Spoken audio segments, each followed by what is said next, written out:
some of these dinners are really incredible. People are drunk. I don't drink. I've gotten great scoops. When Watergate was falling apart, I got some amazing stuff from members of the administration. During the invasion of Iraq, some of the generals, frankly, in one of the suites were drunk and were saying things we never should have heard. Don't forget, Obama was telling jokes the night before Osama bin Laden was captured. He didn't pick up on that. But if you just ignore the bloody damn stars and go after the real people, you can get some good stuff. And my other objection is the comedians. That's a waste of time, a waste of money. The president's always better. We don't need an entertainer. So the comment from Connie, who's covered the White House longer than anybody else there at this time, Connie Long, is that it was a new book coming out from memoirs of covering the White House. Says that there is actually a lot of good reporting that you can do at the dinner if you focus on the real newsmakers and basically ignore the celebrities. In back of you, I want to call on next the real star of the movie, of course, was Tommy Christopher. Thank you. The one I must say disappointment I have or criticism I have of the movie is I actually stopped and talked to Tommy Christopher at that dinner. Yeah.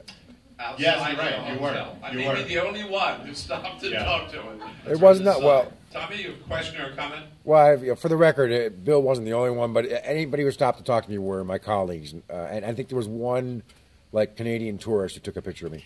Right, which was in the movie. Who took an interest in you. Exactly. Right. But also, I would like to say, for the record, that Jay Carney and Josh Ernest are much better at getting to the back of the room. But I agree with Steve that they still spend way too much time on the rows. So it doesn't matter. Like if you get to the back, you're not going to get to as many guys. Yeah. But they do better than Gibbs did. Amen. My question is a filmmaking question, Patrick, if I may. In cutting this film down, what was the thing that was? I mean, I know how it is when you're creating something. You have to kill your babies. What was the thing you left out? What was the baby that was the hardest to kill that you didn't get into the movie that you really wanted to? The toughest thing you had to cut, the toughest decision when you were cutting, which you obviously had to do to get the duck. I mean, some of the stuff we're going to put out as like extra footage. There's a clip of one reporter talking about how she ate Zach Galifianakis' beef jerky leftovers the other day, but I'm not going to make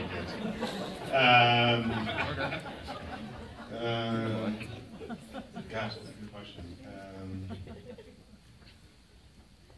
I don't know. Wow. No. I mean, I guess, I don't know if this is totally answering your question. I mean, the one thing that I had to sort of, there were kind of two things I had to make pretty big decisions on. One was like, how much do we get into why celebrities come, which is, we've turned into like an extra video.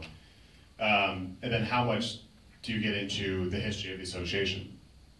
And I basically put I mean, we sort of allude to it, but I put not a lot of information on why celebrities come, just because I feel like, to a certain extent, I feel like it's pretty obvious. I mean, they come because they get to see the president, they come because it's very different than what they're used to, they come because some of them are genuinely interested in public policy.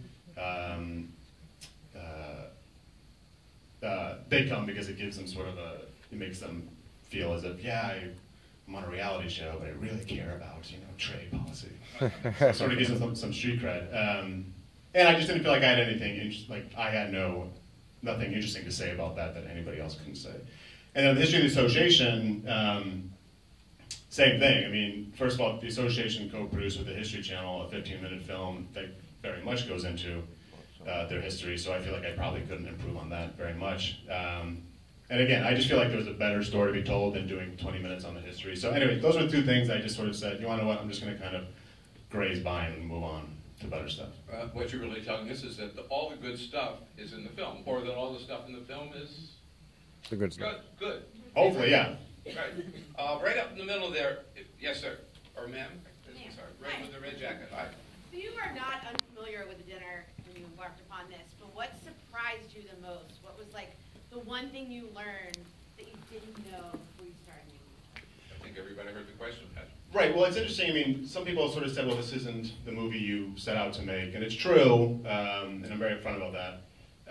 And I think the thing, as I started doing interviews with people, right around May of last year, I still have like the original list of questions, and there's questions like, what's it like being on the dais with the president, or just sort of like observational stuff, like like I was just doing a portrait of the dinner. But then, as you sort of see the way the film is organized, like I just kind of realized that you go down the list, and it just didn't seem as if the things that the week was supposed to be about were holding up, at least not in an overwhelming way. And so that's kind of where I did the right turn or left turn to take it a different direction, because that just seemed, to a certain extent, it just seemed like there was something there to be called out, whose bluff to call a little bit. And so that's kind of what we did in those first like 4 sections. I must say that I've been to so many dinners and thought I knew so much about it too, but I learned a lot. Steve said I learned a lot. I learned a lot about the corporate side of it. I didn't realize it is such a big business. So these companies that come here have nothing to do with the White House, don't have the White House Correspondents Association at all. Well, and that's they're making big spending, but making big bucks off this dinner. And that's a good explanation for why celebrities come, because in the defense of White House Correspondents, like almost none of them really like the fact that celebrities come. I mean, that could be, maybe I'm missing 1 or 2. But most of them, like there's an interview with Washington Life with Christy Parsons and maybe a couple of other folks, and all the people were saying, we don't like that the celebrities come. So then the question is, why do they come? To a certain extent, they come because the people who own these tables, the business people, Comcast, whomever, they like one-upping each other. So if you're the head of Comcast and you can get Justin Bieber, that makes your competitors at Verizon look stupid because they only got Zac Efron or whatever. So to a certain extent, it really isn't the correspondent's fault. It's these big media conglomerates in a lot of cases that just want to sort of one-up each other. Mm-hmm. Yes, sir. And then up in the back, right. I'm also a reporter, and I've noticed as campaign season comes underway that a lot of the problems in terms of access that you talked about with the White House, we're also starting to see with campaigns. They're periscoping and they're meerkatting and they're releasing videos direct to their Twitter feed with no real sort of comment to the press, or off the record, no comment was something I got the other day, which is weird. And I'm just wondering if A, you think it's as much of a problem as it is at the White House, and B, if campaigns for people who want to be president are as obliged to speak to the press as often as maybe the White House should be.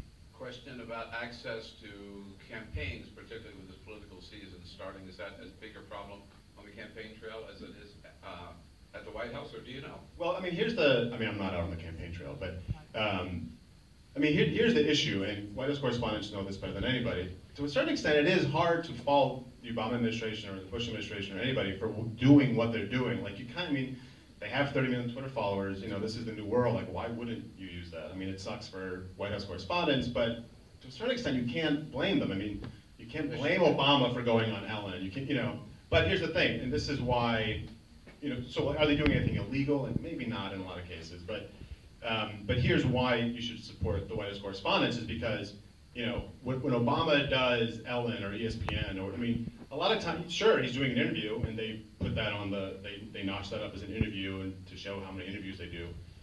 But they're not getting asked hard questions. And when you do interviews with YouTube stars, you're not going to get hard questions. When you do interviews with people that are not expecting to get an interview, you get a little leeway. You get a little leeway from WKYT in Anchorage, Alaska. You get a little leeway from the YouTube person. But the president knows he or she is not going to get any leeway, hopefully, from the White House press corps. Those are the people who are with him every day. They are sort of the people's proxy. And so it's just very easy to skip them. Now, is he doing anything wrong? Technically not, but it's important to know why you should care about these things and why, I can't blame him for doing West Wing Week, his YouTube show, but he does it at the expense of actual White House photographers getting to go in there and with their critical eye, which is important. And that gets back to the battle that we are fighting every day, and the board now is fighting on behalf of all of our members. Yes, sir. Yeah, I grew up in this town, and I've seen what this event has become. But at the same time, I work in the hospitality industry. What do you think would happen if all of these events were to go away? From the tax standpoint, as well as the hospitality standpoint, it would affect an enormous amount of people in this kind of level. Big money for the hospitality industry. What would happen if it went away? I get that. It was probably a rabbit hole that I just couldn't go down in this film, just for the scope of it. I would say if there's a silver lining, sort of like what I was saying to Bill, I don't think you have to get rid of the parties. Just ask them to make a donation to the scholarship fund. I don't think you have to get rid of the parties. Maybe ask them to bring some awareness to the work of White House Correspondents. I don't think you should get rid of the dinner. I keep doing it. So, I mean, I think you can still have the week. Getting rid of the red carpet doesn't affect the hospitality industry. So, anyway, I get your point. I think there are ways you can maybe have your cake and eat it too. Woman in the front row of the back there. Yes, ma'am. Thank you very much. I'm not a journalist and I'm not a Washington insider. How'd you get in here tonight? I know. I have friends. I just wanted to ask, given that every president since Johnson or whomever has hated this dinner, why do they still come?